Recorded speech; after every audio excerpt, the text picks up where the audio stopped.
अवैध गांजा विक्री प्रकरणी एकाला अटक, 3,08,750 रुपयांचा गांजा जप्त।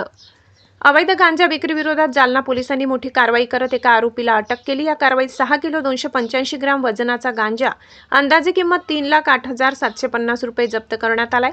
जालना जिल्ह्यात अवैध गांजा विक्री करणाऱ्यांवर कारवाई करण्याच्या सूचना पोलीस अधीक्षक तेगबीर सिंह संधू यांनी स्थानिक गुन्हे शाखेला दिल्या। त्यानुसार पोलीस निरीक्षक पंकज जाधव यांच्या मार्गदर्शनाखाली पथकाने कारवाई केली।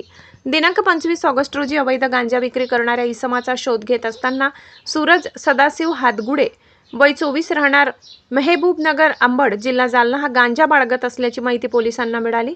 त्यानुसार त्याला जालना येथील नूरशाहवली दर्गा रोड बसस्थानक परिसरातून ताब्यात घेण्यात आले। तपासणी दरम्यान आरोपीच्या ताब्यातून 6 किलो 285 ग्राम गांजा जप्त करण्यात आलाय। जप्त मुद्देमालाची किंमत 3,08,750 रुपये असल्याचे पोलिसांनी सांगितले। या प्रकरणी आरोपी विरुद्ध NDPS कायद्यातील कलम 8 क 20 ब अन्वये सरस्वतीनगर पोलीस ठाणे जालना येथे गुन्हा दाखल करण्यात आलाय। पोलीस उपनिरीक्षक राजेंद्र वाघ यांनी सरकारतर्फे फिर्याद दिली आहे।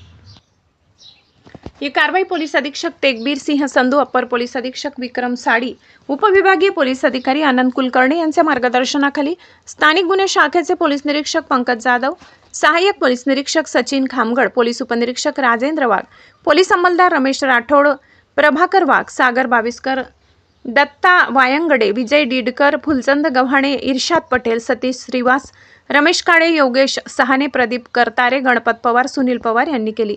News reporter Jaber Hussain Pathan, India News Pulse, Jalna.